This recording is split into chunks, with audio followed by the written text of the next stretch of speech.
ಶ್ರೀ ಗುರು ಬಸವಲಿಂಗಾಯ ನಮಃ.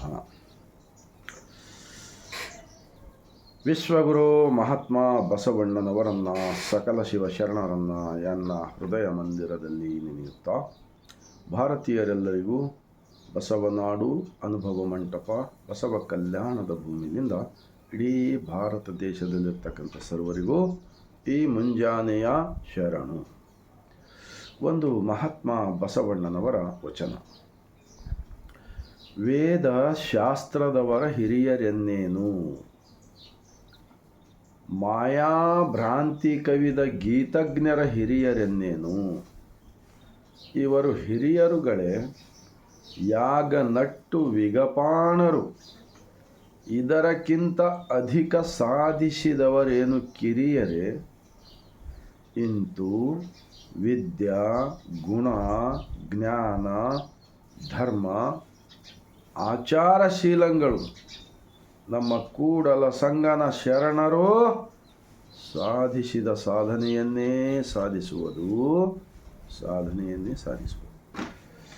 ಮಹಾತ್ಮ ಬಸವಣ್ಣನವರು ಈ ವಚನದಲ್ಲಿ ಏನು ಹೇಳಿಕೊಡುತ್ತಾರೆಂದರೆ, ಅಂದು 12ನೇ ಶತಮಾನದಲ್ಲಿ 770 ಜನ ಅಮರಗಣಗಳು, ಲಕ್ಷದ ಮೇಲೆ 96,000 ದುಡಿಯುವ ಉತ್ಪಾದಕ ವರ್ಗದವರು ಈ ವೇದ ಶಾಸ್ತ್ರ ಪುರಾಣ ಆಗಮ ಇವೆಲ್ಲವನ್ನ ಜನರಿಗೆ ಮೋಸ ಮಾಡ್ತಕ್ಕಂಥ ಒಂದು ಅಜ್ಞಾನದ ಆಚರಣೆಗಳನ್ನು ಕಸದ ರೂಪದಲ್ಲಿ ತೆಗೆದು ಹಾಕಿದ್ದಾರೆ ನಮ್ಮ ಬಸವಾದಿ ಶರಣರು.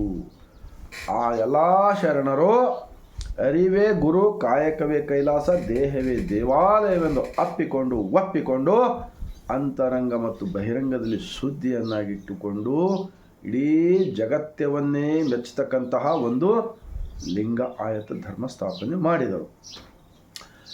ಈ ಕುಲಗೇಡಿಗಳು, ಈ ಕುತಂತ್ರವಾದಿಗಳು, ಈ ಮನುವಾದಿಗಳು, ಈ ಸ್ವಾರ್ಥಿಗಳು, ದುಡಿಯಲಾರದ ವರ್ಗದವರು ಮುಗ್ಧ ಜನರಿಗೆ ಮೋಸ ಮಾಡಿ ಅವರನ್ನು ಅಜ್ಞಾನದ ಆಚರಣೆಗಳನ್ನು ತಲೆಯಲ್ಲಿ ಸೇರಿಸಿರುವುದರಿಂದ ಬಸವಣ್ಣನವರು ಅವೆಲ್ಲವನ್ನು ಕಸದ ತೊಟ್ಟಿಗೆ ತೆಗೆದು ಹಾಕಿದ್ದಾರೆ. ಆ ಕಾರಣಕ್ಕಾಗಿ ಬಸವಣ್ಣನವರು ಅವರೆಲ್ಲರನ್ನ ಸರ್ಟಿಫಿಕೇಟ್ ಕೊಟ್ಟಿದ್ದಾರೆ.